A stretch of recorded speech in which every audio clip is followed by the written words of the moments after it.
Hey folks, Sammy here. Yeah, sorry about the camera angle. I'm moving furniture. I got distracted. That happens a lot. It's like, ooh, look what I found. Do y'all remember when I did the video of getting all these horns? Check them out. Isn't that cool? Alright, this one. Look at the colors on those. These are beautiful, right? This one here, we'll match them up tip to tip.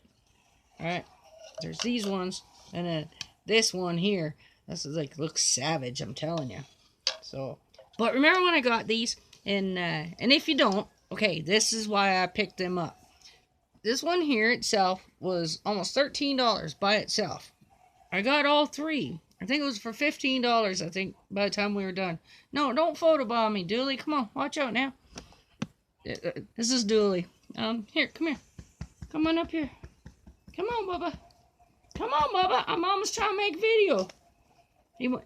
He wants to be on TV, too. Come on. Come on. Hurry up. Come on. Oh, my God. Big jump. There you go. Up you go, Chubby. All right. Well, where was I? Okay. So what I was doing was I got all three of these for like about $15, and I think that included the tax, too. She gave me a great deal on them, and I think I got them for $10 by the time you're done with HST and sales tax, etc., etc.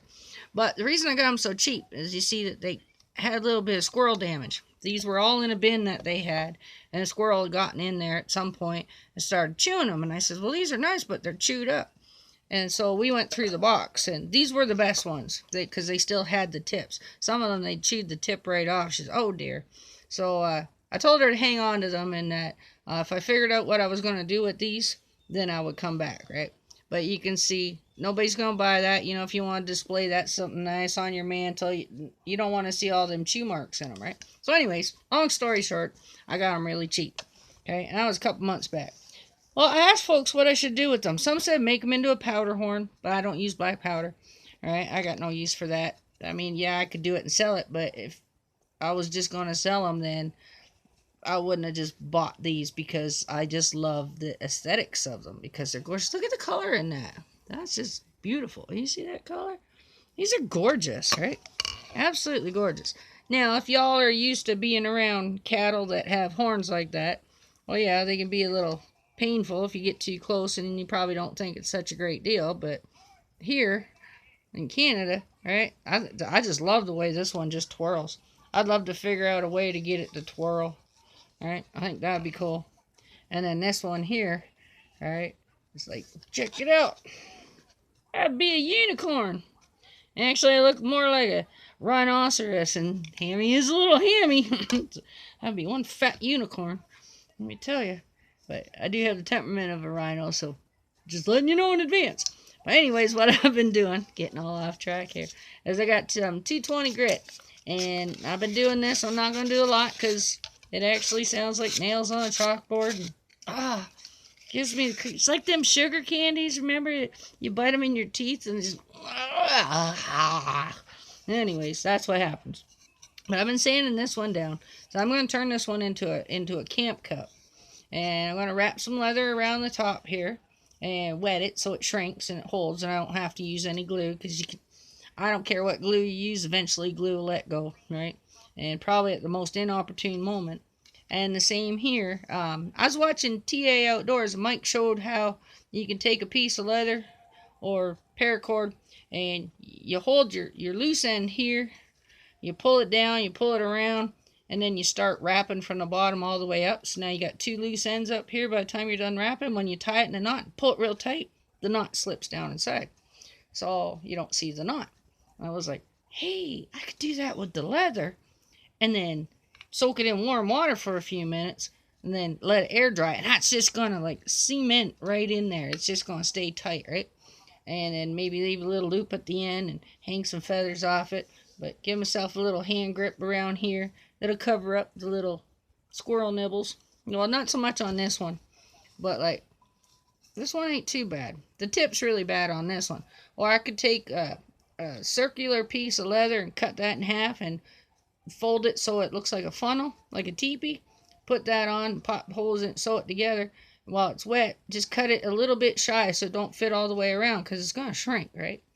But if I just cut it perfect, it may shrink, but it could still be loose. So you just want to cut it and just leave a little space down in between. So as it dries, you just keep pulling that leather lashing until you get it nice and tight, and then let it dry completely. And that'll hold that just like a hot diggity. And then with this one, I think I'll just put like the hand grip. This is what I'm talking about there. So put the hand grip, maybe piece leather, nice buckskin or something that comes around, and then leave a little tassel so feathers can hang off here, and do the same thing. Cover up the tip, because you can see the tip on this one's pretty chewed too, right?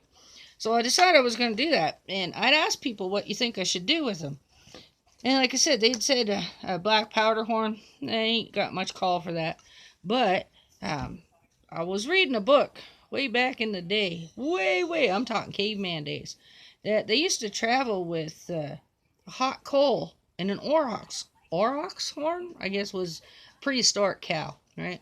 So they get one of these and they pack some moss in there, and they take their hot coal and put the moss on it, and they keep checking it, and they would keep that hot coal, so next time they went to make a fire, they had a hot coal to start with. Because back then, they didn't have Bic lighters, they didn't have ferro rods. You had to literally like rub two sticks together kind of thing, right? Rub your stick and get a friction fire going, which I couldn't imagine trying to do that every single time you stopped, right? That would drive me nuts.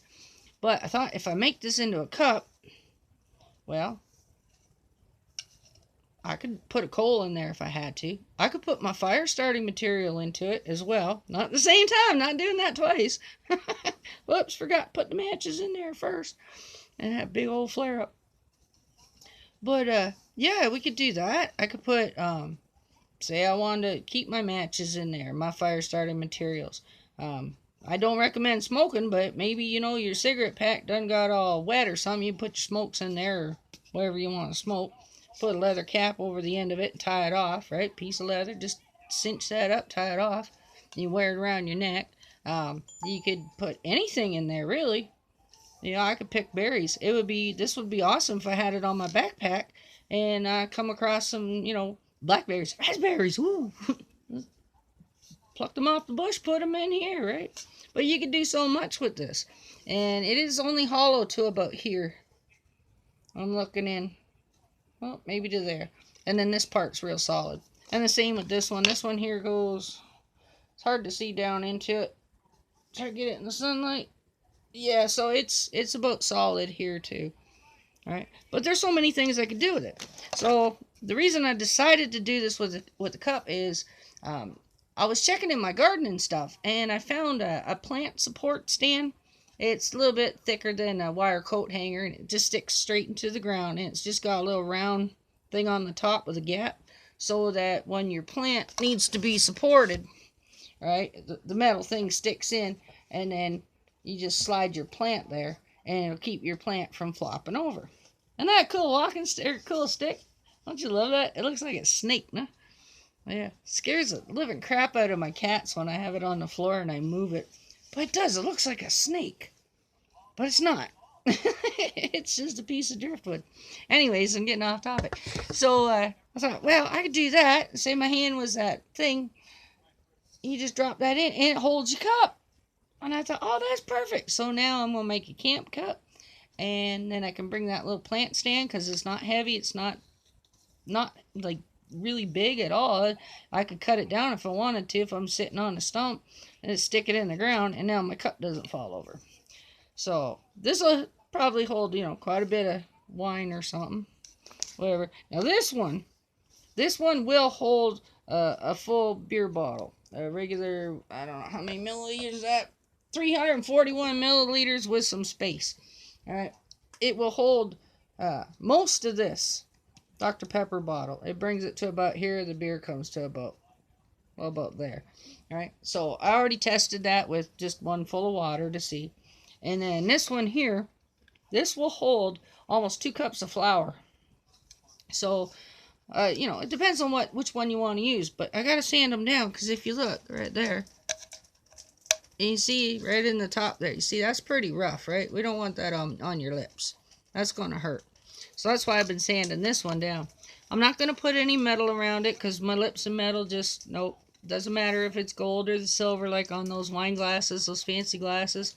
I could just take like one beverage, doesn't matter what it is, and if I use that cup after about 3 drinks, my lips start to burn, and next day I'll get little sores. My lips are just, I don't know if I'm allergic to certain metals or what. Some are even done in the gold. You get the pretty wine glasses with the gold. I can't, I have to tell them, you know, you're going to have to put it in just a regular cup for me, because I just can't do it. Cuts down on the wine bill, that's for sure, if that's all you got. Nope, just drink her out of the bottle. But, no. But anyways, I just wanted to thank the gentleman, and I can't remember his name, and I'm so sorry for that, but when you said a drinking cup, I was like, well, maybe. But now that I found that plant holder thing, this is going to work perfect. I'm going to hang some feathers off it. So, alright, well, I'm going to get going because I'm pretty sure that y'all don't like the sound of nails on a chalkboard and this 220 on this thing. Alright, yeah, you feel that gritting. Just, just can't stand it. Anyways, thank you very much. And if my Texas brother and sister is watching, I need to adopt a Texas Longhorn. Alright. Well, the horns anyways. So if you come across, you know, one of your buddies there and they're taking the horns down, and because if you go back far enough, if they just trim them, I'll take the trims. I don't want the one right at the skull because that hurts. But this here is just some kind of like, there's no feeling in this part, right? And then there's just like some kind of, yeah, almost like a bone marrow type of thing and whatever, but it doesn't have nerves in it. The closer to the head, the more nerves you get, right? So, but yeah. Let me know if you got any more of these, because if this works out, hot diggity, I'm going to have these all over. Oh, and I can put flowers in them. Well, Matt can't. Go pick me some pretty little flowers, put that in my drink holder, stick some dandelions in it, and, you know, daisies, and call it a day. All right, God bless you. You have a great day. Happy Sunday. Keep smiling. Love everybody around you, okay, because they'll love you back. All right, we'll see you later. Okay, bye-bye.